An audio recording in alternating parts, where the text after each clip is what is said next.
Primero, gracias por venir, y mi conferencia va sobre todo porque este año, 2024, se acaban de cumplir 60 años del nacimiento del mainframe. ¿Y por qué es una fecha tan especial? Porque hasta 1964 los ordenadores que se habían construido... ¿Se me oye bien o estoy...? A ver, mejor así, así. Lo que ha pasado hasta el año 1964, que ha sido un hito histórico, es que hasta ese año, y desde el nacimiento del primer ordenador de propósito general, que era el ENIAC en 1955, hasta el año 64, cada ordenador que hacía cada fabricante era de un padre y de una madre. Tenían sus propios códigos, no estaban microprogramados, estaban hechos con un propósito específico. Es decir, yo me hago un ordenador para calcular nóminas, y lo que hacía era calcular nóminas. Hago un ordenador para gestionar el censo de Estados Unidos, pues solo sirve para gestionar censos de Estados Unidos. No te varía absolutamente para nada más. Había una pequeña microprogramación que me imagino que la habéis visto en películas antiguas, que habían paneles con un montón de cables que te permitían cambiar ciertos aspectos de instrucciones que estaban, digamos, hechas por hardware. El ensamblador ni existía, era todo por hardware. Pero claro, eran ordenadores que eran muy limitados, de 1K de memoria y cosas así, que no tenían pues ningún recorrido más allá de... Bueno, el ordenador más grande del mundo creado antes de esta llegada fue el Stretch, que era un superordenador de IBM que solo servía para el sistema de alerta temprana de misiles. Es decir, era un ordenador que ocupaba 4.000 metros cuadrados, consumía casi como unos 800 kilovatios, era una barbaridad, porque tenía que no sé si 450.000 o medio millón de lámparas de vacío, y tenían su interfaz, era un radar redondo, y los datos que cogían de los satélites de una forma, con unas comunicaciones muy simples, te iban dibujando en pantalla.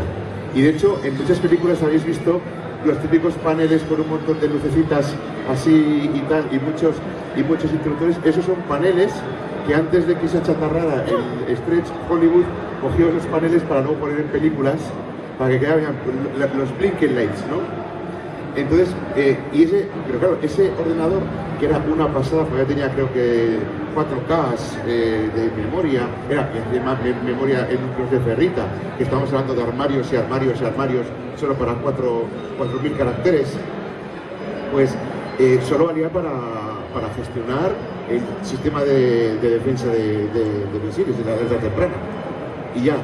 Entonces, ¿qué es lo que pasa? Que en 1964 IBM creó fue el proyecto más ambicioso que tuvo IBM en toda su historia. Si esto hubiera cascado, IBM hubiera quebrado, porque pusieron toda la carne en el asador y al final pues le salió bien.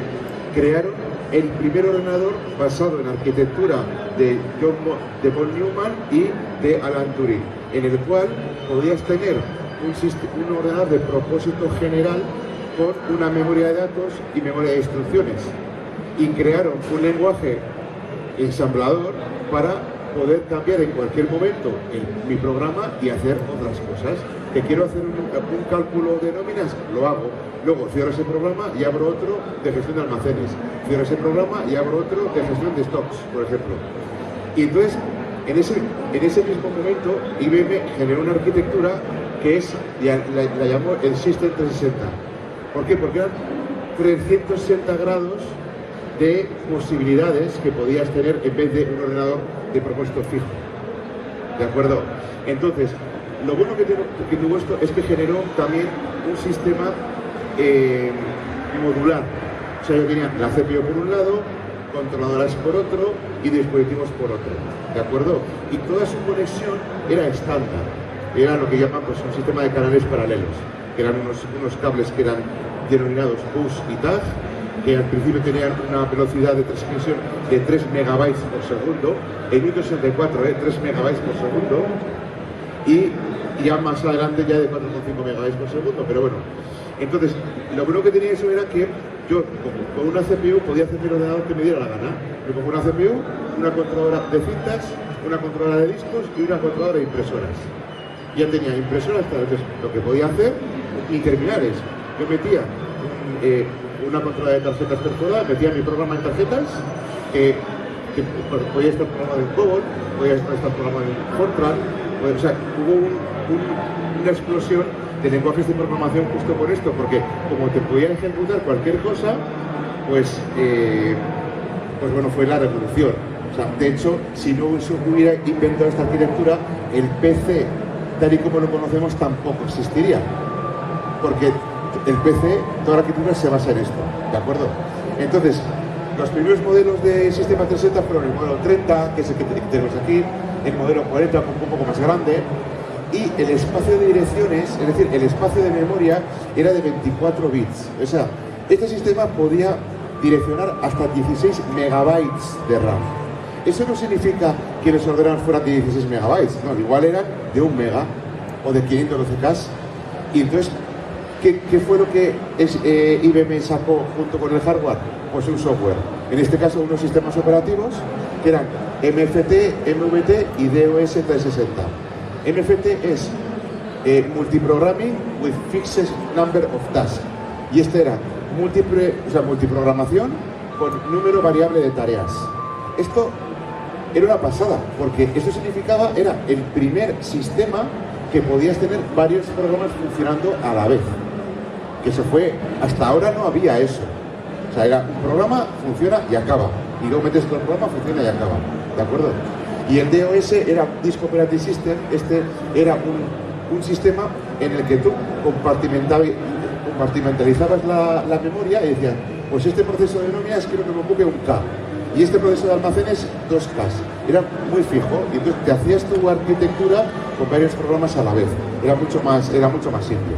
¿De acuerdo? ¿Qué pasó en los años 70? Pues llega la virtualización. Cuando te dicen VMware, no, es que somos los padres de la virtualización, no. En 1972 IBM inventó las virtual machines. O sea, y claro, lo que hicieron fue, ya el hardware ya lo llamaron 370 y ya tenías pues equipos mucho más potentes. Y el software sacaron el VM 370, que era, el VM es un hipervisor, como puede ser el Hyper-V o el SXI, y encima de él monto mis programas o mis sistemas operativos, que luego pueden correr programas, ¿de acuerdo? En este momento, la virtualización dio como paso una cuestión que tampoco se había inventado hasta ese momento, y es que yo podía decir que tenía 4 gigas de RAM con solo 1 mega de memoria. ¿Por qué? Porque yo podía emular el espacio de direcciones completo con parte del disco duro. Entonces, el sistema de paginación, o sea, cuando tú tienes poca RAM y empiezas a paginar el disco y lo inventaron aquí. Entonces, claro, tú podías tener un montón de programas, pero lo tenías paginado porque RAM no te iba a faltar. O sea, RAM virtualizada, ¿de acuerdo? Entonces, pues bueno, ahí salieron pues el sistema 370 y el MVS, concretamente la versión 38J, que luego entraremos en él. Y también en una máquina que se llama, quedaos con este número, el Z33. Vale, esto es un modelo este es el Z33, es una máquina, como podéis ver cómo es la gente, y esto solo es la CPU, para que os hagáis una idea, y una de las cosas estupendas fue que con la llegada de la virtualización llegaron los terminales en masa. Entonces ya empezaron a ver terminales de fósforo verde y en lugar de meter las fichas que primero tenías que escribirlas en una máquina desde aquí, ibas metiendo, iban haciendo unos agujeros y cada ficha era una línea de programa. Si tu programa tenía 5.000 líneas, tenías que hacer 5.000 fichas y luego las tenías que meter en un lector de tarjetas que te las iba leyendo secuencialmente para cargar el programa. Pues ahora ya tenías, tengo una pantalla y puedo empezar a escribir teclas y tener que andar con fichas perforadas, ¿de acuerdo? ¿Qué pasó en los años 80? Pues que en los años 80 dijeron, 16 megas me saben a poco. Entonces crearon el sistema 370 Extended Architecture. Y esto lo que hicieron fue crear un espacio de memoria de 31 bits, no de 24. De tal forma, y esto es lo que ha diferenciado IBM de otros fabricantes, es que hicieron la memoria de tal forma en la que decían, vale, si yo tengo mis programas escritos en 1964 con un espacio de ediciones de 24 bits, el bit 32, porque realmente eran 32 bits, pero el bit 32, digo, lo pongo 0 o lo pongo en 1, en función de si quiero que mis programas antiguos sigan funcionando en los primeros 16 megas de RAM y los nuevos los meto del mega 17 hasta el 2048. ¿De acuerdo? Entonces, esta es una gozada, porque yo podía crear nuevos programas que ocuparan con paginación, con mucho más RAM, con mucho más proceso y tal, pero me seguían funcionando mis programas de 1964 y seguían funcionando, y además una compatibilidad hacia atrás increíble, cosa que en ninguna otra arquitectura ha pasado. Claro, ¿qué han hecho? Bueno, a ver, es que si hubiéramos por 32 bits tendríamos 4 gigas de RAM. Bueno, vamos a sacrificar 2 en una buena jugada para tener compatibilidad hacia atrás, porque si no los programas de 24 bits no podían ejecutarse porque se iban a encontrar con un desbordamiento de puntero cuando fueran a la RAM, ¿de acuerdo? Entonces dijeron, vale, pues vamos a sacrificar 2 gigas, pero vamos a asegurarnos de que todo el esfuerzo titánico de desarrollo en COBOL, en CIX o lo que sea, me siga funcionando desde hace, ya digo, estamos en los años 80, de 20 años, ¿de acuerdo? Y aquí ya pues sacaron máquinas de diversas, porque como ya esto, en los años 80 fue cuando el boom del mainframe. Pero ¿qué pasa? Que no todos podían pagarse un mainframe, porque cuesta millones de euros. Entonces, Rodamiento Ramón necesitaba sacar adelante su programa de gestión. Entonces tenía 2 opciones: o me cojo un mainframe 4341, que es como una mesa así, que tenía un MIP, 1.000.000 de instrucciones por segundo, que con eso que chutaba con todas las bondades de los sistemas, o sea, virtualización, proceso batch, proceso interactivo, etcétera, etcétera. O bien podía irme al hermano mayor, que es un 4241, que es este armarito de aquí, es la CPU, y es un armarito. Ya la cosa, claro, las tecnologías iban miniaturizándose, pero aún hoy ya veis que todo esto esos son discos, la CPU más discos, etcétera. Pero sigue siendo. Y luego te puedes ir al 3080 o 3090. Este es un 3090, que es una de las máquinas más potentes que sacó IBM al mercado en los años 80. Que de hecho, le añadían un armario aquí, que era el armario de procesadores de CPU de vector, con lo que NASA compró 500 millar de estos para hacer cálculos orbitales y cálculos vectoriales, que por aquel entonces solo las computadoras Cray eran las únicas capaces de hacerlo. Y como IBM no se quería atrás, porque era una parte del pastel muy golosa, digo, pues vamos a crear nuestro procesador vectorial. Y lo añadimos con un armarito aquí, y ya veis que esto es una T. Lo pego aquí y ya tengo CPU normal y CPU vectorial. Y ala, con los mismos sistemas operativos, y todo igual. Y ya, bueno, pues el software, el sistema operativo eran MVSP, XA, VSE, que el VSE es una evolución del 2360, que el VSE se vendía muchísimo para máquinas pequeñas. ¿Por qué? Porque son máquinas pequeñas, tengo mi procesillo interactivo para que la gente ande metiendo facturas y albaranes y tal al ordenador, me saque por impresora mis informes y mis nóminas y se acabó, yo tenía poco más. Entonces, claro, el binomio VSE más 4341 estamos hablando de 200, no sé, hablando en pesetas, pues igual de medio millón de pesetas, o sea, de 3.000 euros, 4.000 euros de máquina. Cuando una de estas máquinas tipo 3090, pues del millón de euros no bajaban. Entonces, claro, hubo mucha penetración. Y la 4341, 4361 y 4331 eran máquinas que competían con la misma gama de ordenadores que también sacaba IBM, que era el sistema 36, sistema 34 y la evolución que fue la S400. Entonces, estaban ahí cada departamento iba por su parte de cliente, ¿no? Bien. Ya llegamos a los años 90, yo ya había nacido, y ya yo estas máquinas las he conocido y he trabajado con ellas, ¿eh? Y ya era, pues, ya se cambiaron el nombre al Sistema 390. Y digamos que del 370 fue el 390, no, ese 380 no se quedó. Que era, sacaron el ESA, Enterprise System Architecture, y sacaron los primeros responsables con tecnología CEMOS.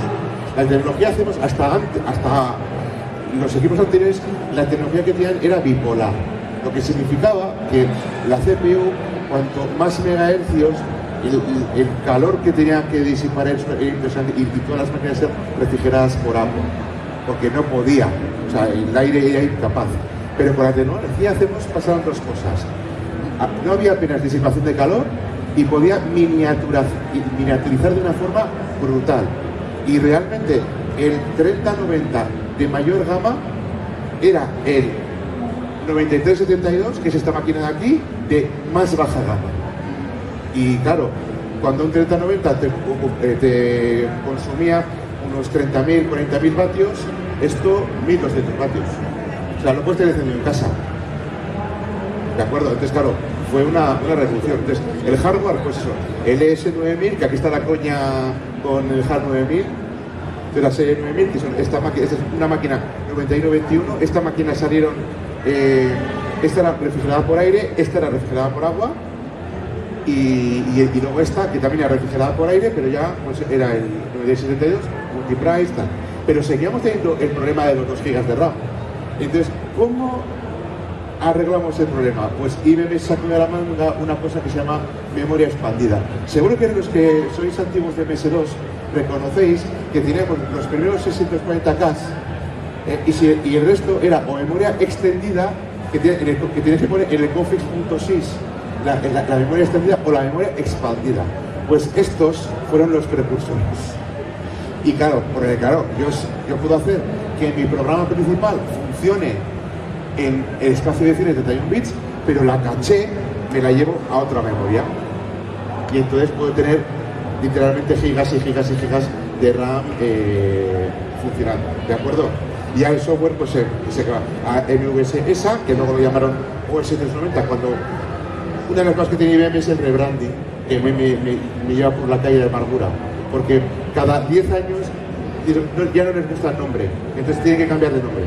Entonces, del sistema 370 o S9000 lo pasaron a sistema 390, que es esto. Y el MVS ya no se llama MVS, ahora era OS 390. Y bueno, VSE y VM. Seguimos siempre con virtualización, ¿eh? Lo que es que ya, pues en una escala mucho más amplia. Ya tercer milenio, año 2000, ya una vez superada la fiebre del efecto 2000, de que toda la gente estaba loca por cambiar los 4 dígitos de COBOL, porque si no se iba a ir todo a tomar por culo, pues al final ya dijeron, vea, pues tecnología cobre, ya no estemos, ahora es cobre, o sea que podía miniaturizar todavía más y menos disipación de calor. Por lo tanto, de megahercios pasábamos a gigahercios, ¿de acuerdo? Entonces tenías el Z900, que es esta máquina, que además pusieron la tapa con así como de cobre, como diciendo, mira, esta máquina es de cobre, y hay que reconocer que IBM hace unos diseños de caja que parecen modders. Hay que reconocerlo. Y está el Z900, Z890 y este ya es el Z10. Y luego ya el Z Enterprise, etc. ¿Y qué pasa? Que el OS 390, que antes se llamaba MVS, ahora lo rebautizaron como ZOS. Y fue el cambio definitivo de la opción de 31 bits, que eran 2 gigas, a 64 bits. Que eran 4 exabytes. Perdón, 16 exabytes. O sea, todo eso es lo que podíamos, ¿cómo se dice? Direccionar. Hombre, obviamente esta máquina tiene 16 exabytes. Perdón un momento,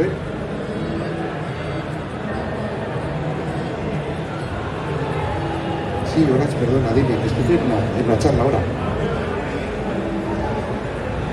Sí, porque tiene que ser organizado, que estoy a 1000 fuegos. Bueno, entonces, Claro, esto fue un antes y después, porque seguía manteniendo el mismo sistema de memoria, de 0 a 16 megas, programas antiguos, de mega 17 a 2 gigas, programas seminuevos, y de 4 gigas, porque los dos se han perdido, hasta 16 gigabytes, lo que tú quieras, ¿de acuerdo? Entonces aquí se ven nuevas versiones de COBOL, multiprogramación, etcétera, etcétera, etcétera. Y bueno, y luego el rebranding. Antes era OS390, ZOS. ¿Por qué? Porque es un System Z. Antes era el VM390, ZVM. Antes era el VSE, ZVS. El software, el mismo. Solo que este software ya redirecciona a 64 bits. No a 31 ni a 24. ¿Vale? Y en el punto actual en que estamos, pues han sacado hace nada el Z16, que es una máquina que es 1000 veces más potente que el 3090 que hemos visto, y consume es que es un frigorífico que lo puedes enchufar a la cocina, no mete ningún ruido y ahí lo tienes. Y además el Z16 puedes meterle también Z-Linux y crear un clúster con un ZVM por debajo, puedes crear un montón. Creo que hicieron una prueba y pusieron 16.000 máquinas virtuales Linux funcionando dentro del mismo bicho con un throughput que se caga la perra, la S. Yo es que esto, cuando veo que en una máquina como estas puedes meter algo como inteligencia artificial, ahí es cuando llama mi edito. Porque tiene una capacidad de proceso que es lo nunca visto, ¿de acuerdo? Y bueno, pues eso fue el mismo. Y bueno, esto vamos a ir rápido porque si no os voy a aburrir, pero al final ellos lo que hacían era lo que os comentaba. El procesador tiene tres módulos, ¿no? La parte de la CPU, la RAM, memoria expandida y el Channel Subsystem, su sistema de canales para interconectar todos los dispositivos externos, ¿vale? Los canales de salida podían ser paralelos, que eran esos cables de los años 60, que fueron hasta los años 90. Luego SCON, que sacaron unos cables de fibra que eran de 16 megas por segundo, y estos salieron, los primeros eran SCON porque era Enterprise System Connected, o sea, vinieron con los primeros ES9000. En los años 90 ya tiraban por fibra, ¿de acuerdo? Y FIPON es fibra interconect, o sea, ya es fibra normal, fibra como la que veis en las redes SAN de discos, etcétera, ¿de acuerdo? Y luego periféricos, que tienen dos partes: la unidad de control, que es la circuitería que habla directamente con el sistema de canales, y el dispositivo propiamente dicho. Por ejemplo, en los discos era muy habitual, ahora ya todo está metido en el mismo bloque, pero en los discos era muy habitual tener un mueble que era la unidad de control y luego una especie como de 8 muebles así seguidos hasta el estado del Sci-Fi, que eran los discos propiamente dicho, y la caché, todo eso estaba en la unidad de control, ¿de acuerdo? Entonces era una gozada porque el procesador no tenía que gestionar la entrada y salida, decía lee y se dedicaba a otras cosas. El sistema recibía, la unidad de control recibía la lectura, digo, vete a tal cilindro, tal pista, tal sector y me sacas unos bytes. Pero llegas aquí y la unidad de control te decía una interrupción, ya tengo lo que quieres. Y entonces el sistema que seguía haciendo otras cosas, lo tienes, vale, me lo llevo a mi memoria RAM y ya lo trataré cuando me dé la gana. ¿De acuerdo? Eso es bueno. Y hay otros modos de operación. Nativo, que era yo la máquina completa me la guiso, me la como, o el EPAR. El EPAR es, me cojo la máquina y hago una especie como de mezcla de VMware, pero hardware. O sea, yo tengo 12 CPUs, pues una CPU y 4 GB de RAM para un sistema. 2 CPUs y 12 GB de RAM para otro. 4 CPUs y 16 GB de RAM para otro. O sea, partía la máquina. Pero claro, no podía... O sea, la partía porque quería... Porque claro, en estos entornos yo no podía tener una máquina sola. Y la gente que desarrollaba... ¿Qué hacía la gente que desarrollaba? Pues claro, me creaba una partición con muy pocos recursos para que la gente desarrollara y supongo más COBOL, CIX, DB2 y luego lo subiera a producción, que la produciría la máquina gorda, ¿vale? O, si no teníamos el EPAR, VM. Con VM es... El VM es la mezcla de todos los recursos nativos, se lo das a VM y que el hipervisor hipervise, ¿de acuerdo? Bueno, aquí es lo que comentaba, los tipos de canales que hay, paralelos, estos, un cable bus, otro tag, eran de color azul o gris, en función de si eran de 3 megas por segundo de 4,5, y os digo yo que los he tenido que sacar de CPDs, pesan, o sea, eso lo ve esta gente, estos seres de luz, y se hacen de oro, porque al tener cobre eso, aburrido, ¿vale? Luego, pues eso, es con fibra óptica, con la evolución, y la OSA Open System Adapter, porque dijeron, oye, tenemos demasiada, IBM empezó a darse cuenta de una cosa, y es que tenemos demasiadas cosas que son propietarias. O sea, nos habéis copiado, porque Andal copió, Fujitsu copió, Hitachi copió los mainframes, porque la arquitectura es libre. O sea, la CPU, instrucciones y sistema de canales es libre. Tú te puedes crear tu propio procesador de mainframe si tienes los medios, obviamente. Entonces, digo, pero claro, era todo SMA, Token Ring, eran redes muy de IBM. Pues la OSA era un adaptador para Ethernet, por ejemplo, o FDDI. Entonces, claro, ya podía conectar mi mainframe a mi red de ordenadores normal, barata, Ethernet, etcétera, etcétera. Generalmente lo que se ponía delante era un Cisco 6500 y ese era el que gestionaba, porque claro, tú no pones el mainframe a internet, está correctamente segurizado. Y luego la conexión era o a periféricos o a canal. Esto era una gozada. Esto no lo había inventado nadie hasta IBM. Y es que yo puedo tener varias CPUs y conectarlas entre sí para hacer un clúster de supercomputación. Lo que se llama en la jerga de IBM Parallel Systems. Entonces, yo os digo, imaginaos, tengo un DB2 y millones de personas están trabajando contra ese DB2. Claro, hay esperas, va lento. Bueno, me pongo una CPU, la conecto por canal e instalo una capa en el DB2 que se llama DB2 Datasari, y entonces hago que los dos sistemas funcionen de forma compensada. ¿Que me quedo corto?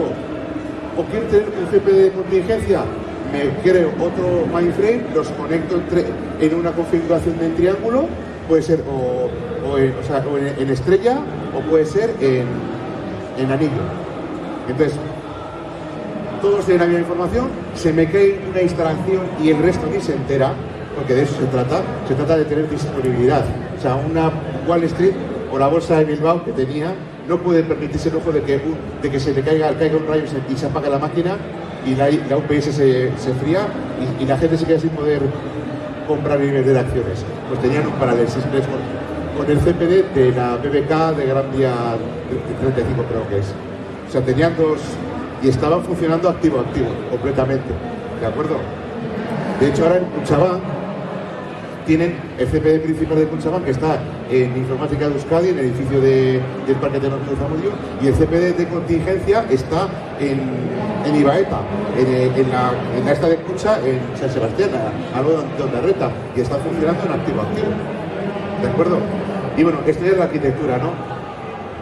Los ordenadores más nuevos venían con un Service Console, con un HMC, que es la hardware management, que es como la UEFI. Esto es un sistema operativo OS2 con una aplicación que te permitía sacarlos, encender la máquina, un poco como la UEFI actualmente, pero venir a más. Recauchutada. Y bueno, pues esto yo, por ejemplo, he tenido la oportunidad, a empezar, porque yo tengo un mainframe en un local, o sea, guardo algún museo y yo mantengo y de hecho, los que me conocéis aquí sabéis que a la Euskal he traído mainframes.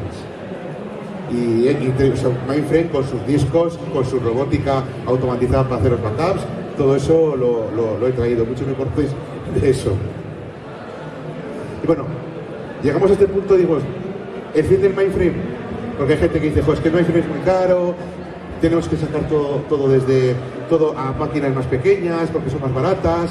Yo, pues bueno, oye, pues claro, ten en cuenta que el mainframe era muy seco, muy parco, muy de pantalla verde, ¿no? Y claro, entonces pues ahora hay que poner que si página web, que si iconitos, que si mariconeo de pantalla, etcétera. Entonces claro, tienes que poner en tu mainframe un servidor de aplicaciones y luego ya los equipos se conectan. Pero claro, aquí es todo lo de siempre, la fiabilidad. Ahora mismo el mainframe tiene, creo que son 7 nueves. O sea, 99,99999 de disponibilidad del sistema. Es la máquina más disponible del planeta. O sea, ¿por qué? Pues porque tiene buen hardware, está todo redundado, tenemos los parallel systems, o sea, hay un montón de cosas que nos permiten que siempre estemos dando servicio, ¿de acuerdo? Pero claro, luego vienen los ¿cómo era? CrowdStrike, joden este equipo Windows y todo el mundo no puede acceder. Y y el MindFrame está funcionando, está perfecto, pero nadie puede sacar un ticket de avión porque esta máquina está en una pantalla azul. Y así nos va, ¿de acuerdo? Entonces, pues bueno, lo mismo que pasa con los lenguajes de programación. Joder, es que COBOL es caduco, es que COBOL FixDB2 es tal, es que vamos a poner Java, Python, .NET. Estos lenguajes de programación que se ven caducos, y sobre todo es porque la gente no los conoce, son los únicos que mantienen compatibilidad desde 1964. ¿Cuántos de vosotros de aquí habéis programado en Visual Basic? ¿Cuántas aplicaciones hay de Visual Basic ahora? Si de repente Microsoft dijo, se acabó Visual Basic, y todo lo que tengo programado, ¿qué? ¿Me lo como con patatas? Y dijo Microsoft, cómetelo con patatas. Entonces, ¿qué pasa? Que dice, no, es que como el FixDB2 es muy caro. El programador me cuesta el doble, ya, pero es que el programa que vas a hacer es compatible desde hace 40 años, 60 años, perdón, y va a ser compatible para los próximos 40 años o 60 años, ¿de acuerdo? O sea que hay que verlo todo en su conjunto, ¿de acuerdo? Entonces, claro, y este es el famoso moto, ¿no? Es, si un virus atacara a los millones de ordenadores, al día siguiente los periódicos darían la noticia, que es lo que ha pasado con CrowdStrike.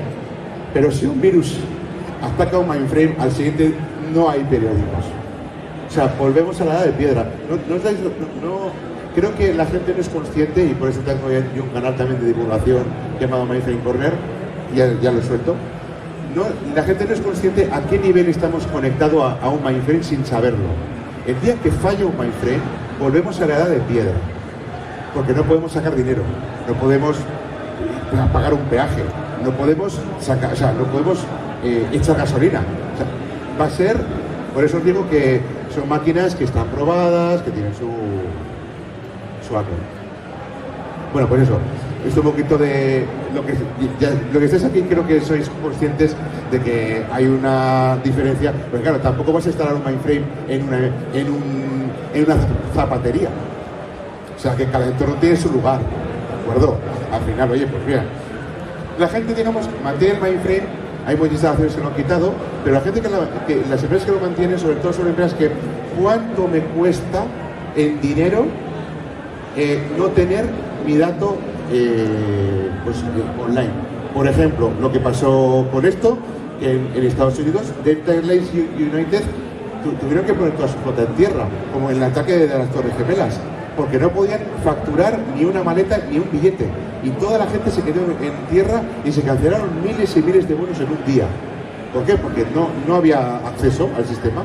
Encima en el mundo tenemos un sistema que se llama Amadeus. Amadeus es un sistema de gestión de reserva de billetes de aerolíneas. Y ¿qué creéis que es? Es un mainframe con COBOL FixDB2. De hecho, si alguna vez os fijáis, cuando has facturado en la terminal del hoyo y vas a pasar por la puerta antes de subir ahí al finger, giras y está el mostrador. Y tienen dos pantallas. Una con Windows y otra con una pantalla negra con la lista de pasajeros. Y esa pantalla negra es Amadeus. Para que os hagáis una idea. En fin, esto es lo que os comentaba. Voy a ir más rápido porque si no se nos va a ir, porque quería explicaros una cosa muy guay. Y es esto. La arquitectura mainframe es tan conocida, tan abierta, entre comillas, y tan libre, que un grupo de programadores dijeron, oye, si hay un mame para emular consolas, juegos de consolas en PC, ¿por qué no emulamos un mainframe en un PC? Y se pusieron a ello. Y es un emulador, o sea, al final, ¿qué emula? Pues emula todo tipo de CPU, desde la primera 360 hasta el último Z Enterprise, aunque bueno, el Z16 tiene restricciones porque ahora mismo están desarrollando la computación por vector, todos los dispositivos de discos, desde los primeros 2305 hasta los 3390, que son los últimos, en fin. Dispositivos de terminales, consolas, de VT100, de 3270, teletipos, todo. Dispositivos de cinta, desde carrete. Perdonad, porque es que no sé por qué no cambiar de esto. Así. Perdonad, cintas de carrete, de las películas. Se emulan, ¿cómo se emulan? Con un fichero en el disco. Se lo emula, que es tú en el sistema lo ves como si fuera una cinta, pero es un fichero secuencial. Ya está. Y cintas de cartuchos, que fueron la evolución, ¿no? Los cartuchitos de los robots, de 480, 3490, 3590, 3592, etcétera, etcétera. LTO, hay un montón de tecnologías, ¿de acuerdo? Dispositivos de transferencia, impresoras de impacto, de banda de caracteres que generan un TXT, lectoras de tarjetas perforadas, escritoras de tarjetas perforadas, etcétera. Claro, esto yo... Y por último, dispositivos de canal. Yo puedo conectar varios Hércules y hacer un clúster de supercomputación con el MVS y enviar, una vez más, muy chulas del sistema de CTC que no os he explicado, es que es muy buena para los sistemas para enviar trabajos a otra máquina, lo que se llama el RJE, el Remote Job Entry, que es, yo lanzo un batch que va a tardar la de Dios, y para que mi máquina no esté ahí, se la envío a un nodo que está en Johannesburgo, que lo haga y el resultado me lo trae. Y así yo me quedo guay. Y todo eso se hace por los canales CTC, entre los procesadores. Y bueno, este es el meme que he puesto. A mí me encanta el anime, y hay una secuencia en la que dice, esto es de Frieren, que es una elfa, que es una serie que está muy bien, que además he puesto aquí por eso. Mi maestro me dijo que los hombres se vuelven locos por este tipo de cosas, porque en cuanto veáis el emulador os vais a volver locos. Digo hombres y mujeres, perdón, pero bueno, digo hombres en neutro, pero os va a encantar. Y de hecho os voy a enseñar. Vale, pero ¿cómo llegamos a esta situación? Porque IBM tuvo un desliz con su copyright hasta 1981, por lo que toda línea de código que hizo IBM desde 1964 hasta el 81 es libre. Entonces, joder, con toda esa información, ¿por qué no puedo coger yo los sistemas operativos que IBM desarrolló y ponerlos en mi máquina y poner un sistema transaccional real funcionando en mi máquina? Pues MVS 3.8J, que fue el último sistema operativo que tuvo ese desliz de copyright, pues que corría mayoritariamente en un IBM 3033, que es el que os he dicho antes, llevaba el control de las grandes empresas de la época, a finales de los 70. Tengo un vídeo que está en YouTube de que hacen una especie como de publireportaje de los años 80 de Delta Airlines, de cómo hacen las reservas y tal. Y hay una parte en la que sale el CPD, el 3033, funcionando con MVS 3.8J. Yo, mira, si es lo que tengo aquí. Claro, o sea, esto fue real, o sea, lo que os voy a enseñar, ¿vale? Y esto es lo que emula el Hércules, que os voy a enseñar. Este armario de aquí solo es el sistema de transformadores y de chiller, o sea, y de bomba de agua. Porque aquí entraba agua fría, y aquí había un intercambio de calor y unas bombas que lo que hacían era eran dos circuitos, el primario y el secundario. El primario, esto es la CPU, que veis que no hay nada. Es que aquí esto está todo refrigerado por agua. Pero estos son las salidas de aire, porque esto no está refrigerado por agua. Este es el sistema de canales. O sea, aquí, en este bloque, se conectaban todos los dispositivos de disco, de impresoras, de terminales, de no sé qué. Y esta era la CPU. Y esto eran las consolas. Ya veis, una con el VM370 y la consola dos consolas que tenía. La Master Console y un terminal normal. Y es una máquina que me encanta, porque esta tenía 56 nanosegundos de ciclo de reloj, o sea, 17 megahercios. Era la máquina más potente que sacó IBM, que era justo en 1981 era el estado del arte. Y era la que todo el mundo se iba a otras máquinas 370 y compraba la 3033. Porque era, por eso, consumían, y esta ya consumía 10 kilovatios, pero las otras consumían 45, 50, 70, y claro, y luego el footprint. Bueno, esto solo es la CPU y esta, pero es que las otras eran como 3 veces más grandes. O sea que al final... Entonces, ¿qué es lo que pasa? Pues utilizando el MVS 38J como base, hay una comunidad, lo mismo que Linux, han dicho, pues hay una comunidad de programadores COBOL y de ensambladores y tal, que se han jubilado, que manejaban esto y han creado miles de utilidades y han creado un proyecto como un proyecto GNU, pero aquí lo han llamado el proyecto Turnkey, que es un MVS 38J, pero edulcorado y recauchutado y con un montón de aplicaciones. Cuando he escrito ya va por la versión 5. De hecho, estas capturas las hice yo y las pegué. Se puede descargar desde la web, es gratuito, obviamente, y he traído una versión completa que os voy a enseñar y que si queréis luego tenéis un pendrive, os la puedo copiar, o incluso la puedo subir al DC y os lo podéis bajar del DC. ¿De acuerdo? Entonces, pues bueno, y luego si queréis aprender a instalar por vuestra cuenta, en mi canal tengo un vídeo de cómo se hace, porque el MVS os lo voy a dar hecho, pero tengo una lista de producción como de unos 5 vídeos de cómo se hace un sysgen, cómo genero con las cintas originales que te da IBM y los pasos que tienes que dar para construirte el sistema operativo y las opciones y tal. Y si tenéis paciencia, porque cada vídeo es de 1 hora, es muy muy interesante, porque ahí aprendemos a lanzar procesos batch, a crear configuraciones, a crear un montón de dispositivos y bueno, pues básicamente es eso. Así que bueno, luego vamos a la duda, bueno, me imagino que tenéis muchas, pero es que si no, no me va a dar tiempo de enseñaros el emulador, así que lo tengo aquí. Además, MVS, es un zip, pero extraigo.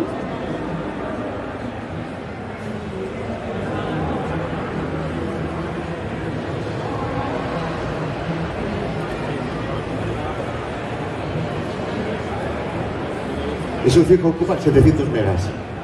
O sea, y es un sistema operativo completo, a ver si acaba de una vez.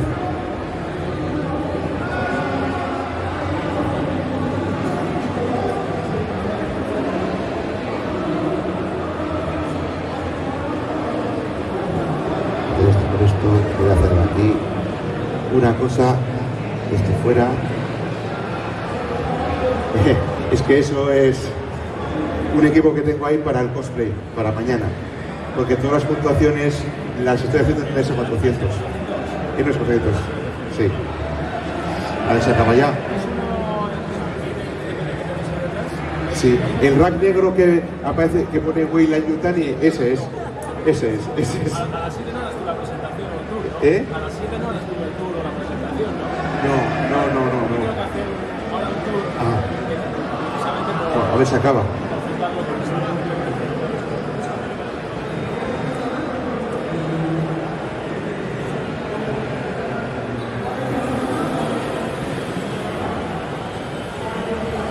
Pero bueno, ahora ha cogido velocidad. Problemas en directo. En casa va muy rápido, no sé por qué razón. Ahora ya está. Entonces lo primero que hay que hacer es, por esta carpeta, entro y voy al emulador y me instalo un emulador gratuito, que es el emulador 3270. Que es un emulador para emular las pantallas que hemos visto físicas. Aquí. Next. Vale.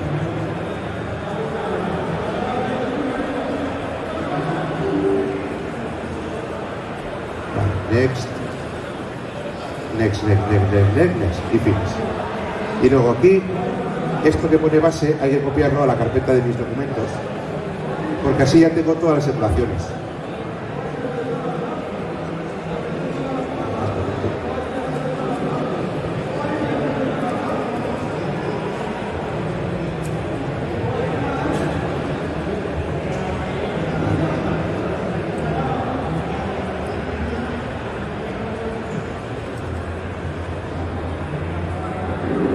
Aquí tengo el emulador.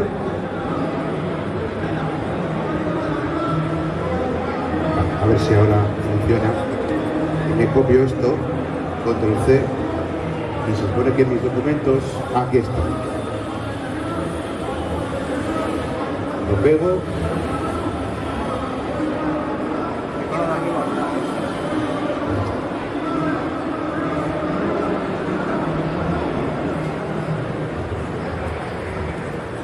Bueno, a ver.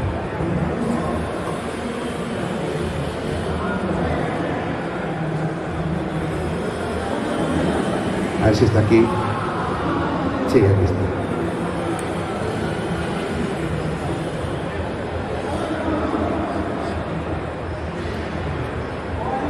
Empezamos mal. A ver, espera.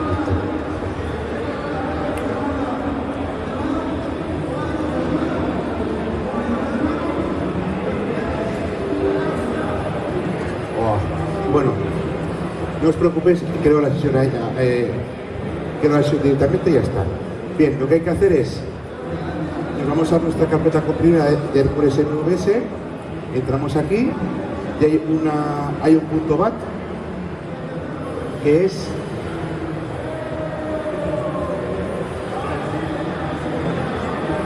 esta Hércules, esta.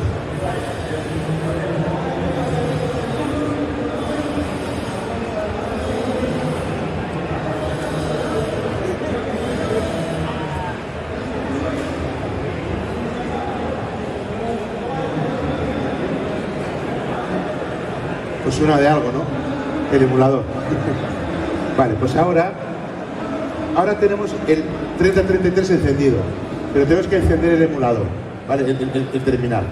Entonces, ¿cómo lo encendemos? Pues nos vamos a nuestro emulador y me voy a crear una sesión directamente aquí, Quick Connect, a la dirección, como estamos en mi PC, pues 127.0.0.1, en el puerto 3270, porque es una emulación 3270, y la L1AME es cons, porque es una consola. A ver si nos va a conectar. Vale, ya tenemos conexión. Ahora, esta es la consola. Ahora voy a crear una emulación de terminal para entrar y trabajar. ¿Vale? Entonces, de igual forma, abro otra sesión.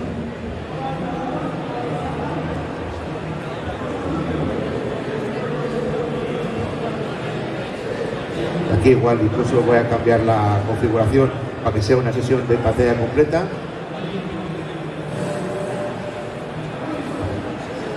Y pongo simplemente 127.0.epa. Es que el touchpad me mata.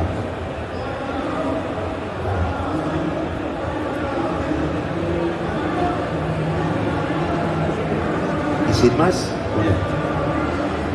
vale, ya está. Entonces, ahora aquí hacemos. Todos estos números son los blinking lights famosos, ¿vale? Lo que voy a hacer es un IPL, que es cargar LOAD a esta dirección, a la A, porque este es el disco residente donde está el sistema operativo. Y luego estos son discos de trabajo, discos de producto, discos de etcétera. Entonces, hago una L de LOAD al A. Y entonces, ya veis aquí, me ha salido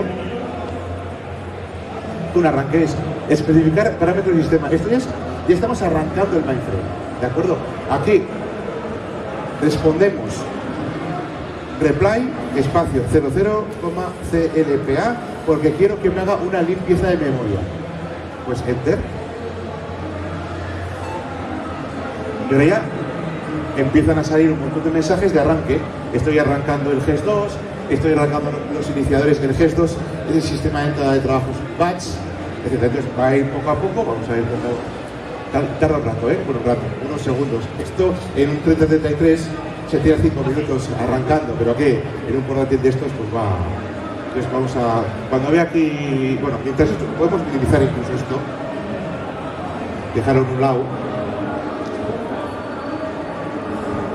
Ya veis que. Vale, ya está. Ya veis que está saliendo más estos son procesos, mira, el TCAS, ya tengo TSEO, ya tengo un sistema de gestión de terminales, así que ahora entro aquí a mi terminal normal y entro con el usuario ERC01. Hay varios usuarios creados por defecto, luego leyendo, porque aquí viene la carpeta de documentación, os dice cómo crear nuevos usuarios, etc.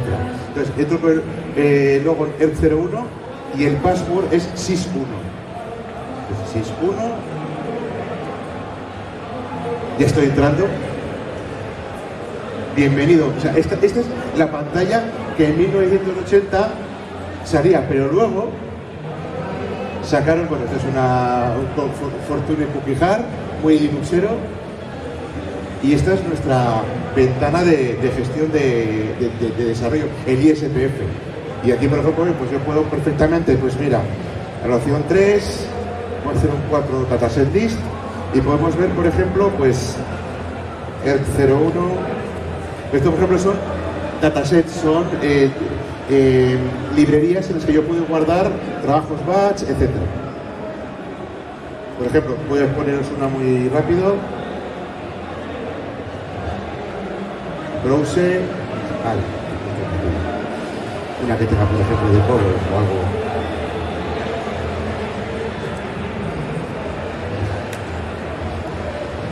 Vale, sí. Aquí, por ejemplo, pues mira,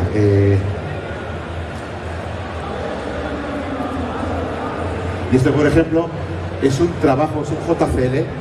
Esto es el famoso proceso batch. Yo cuando ya hago aquí un sub de submitir, lo lanzo al GES2, ejecuta las instrucciones y luego me devuelve el resultado, si sí o si no. Entonces, aquí esto es un editor de texto perfectamente. Y luego, por ejemplo, ¿cómo puedo ver si he ido mal? No voy a lanzar ahora el trabajo, pero por ejemplo, si yo hago aquí la opción 3.8, puedo ver aquí, por ejemplo, las salidas de los trabajos que se han ido ejecutando, ¿de acuerdo? O por ejemplo, pues no sé, esta Reinit o Syslog, no sé, ¿no? Pues aquí, por ejemplo, en azul viene lo que te sale en la consola. Esto es las estadísticas del trabajo que se ha lanzado, cuántos ciclos de reloj, cuántas tarjetas ha leído y tal, y aquí sale aquí te está diciendo, mira, un mensaje en la opción 4, ha habido una sustitución, que que pone tal ha cogido claramente de aquí, vale, o sea, son no quiero entrar porque esto ya sería un curso de Mindframe, ¿de acuerdo? Y ya nos hemos pasado de tiempo. Entonces, pues bueno, esto que sepáis que lo tenéis lo voy a compartir si os interesa. Y bueno, una última cosa que voy a enseñaros, y es esto, el CIX. Hay un CIX, que el CIX sí que lo licenciaron bien, es un sistema transaccional, el famoso Power CIX de B2. Pero el CIX lo licenció, pero esta gente creó el KIX, que es lo mismo, pero open source. Y entonces esto es un sistema transaccional. Voy a hacer aquí un clear. A ver. Me voy a la pantalla esta. Y yo, por ejemplo, aquí hay una aplicación de ejemplo de gestión de órdenes de trabajo que se llama, la transacción se llama menú. Y aquí, pues, por ejemplo, quiero ver pues un cliente, ¿no? Display, por ejemplo, pues el 1001. Epa, justo no existe, vaya por Dios.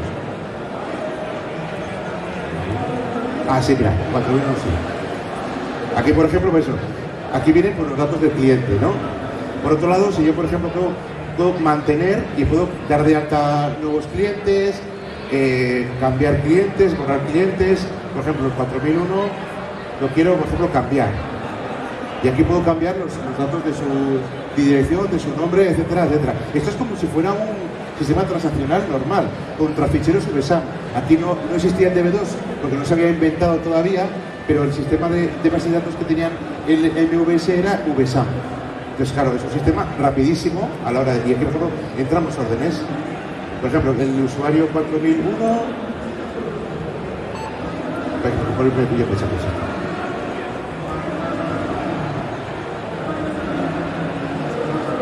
Te lo invento, ¿eh? No es este. Espera, pero es que esto es así. Ahora, por ejemplo, otro.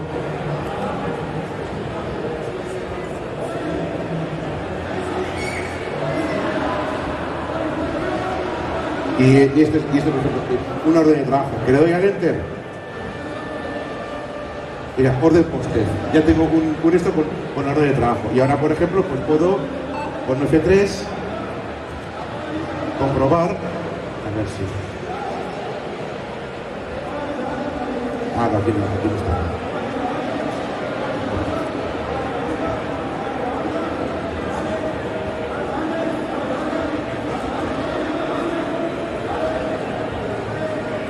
¿Ves? Aquí por ejemplo se ve pues que que el cliente tal pues ha tenido dos órdenes de trabajo. O sea, una una de cero que metí y otra ahora mira, esta la metí en junio para hacer la prueba. Y ahora la he metido hoy, mira, 500. O sea, quiero decir, es un sistema transaccional como tiene cualquier banco, cualquier empresa o lo que sea. O sea, es un sistema funcional, ¿de acuerdo? Entonces con esto salimos. Aquí hago KSSF, que es para salir. Y una vez terminados, los logos. Y ya hemos salido del sistema. Así que eso es todo.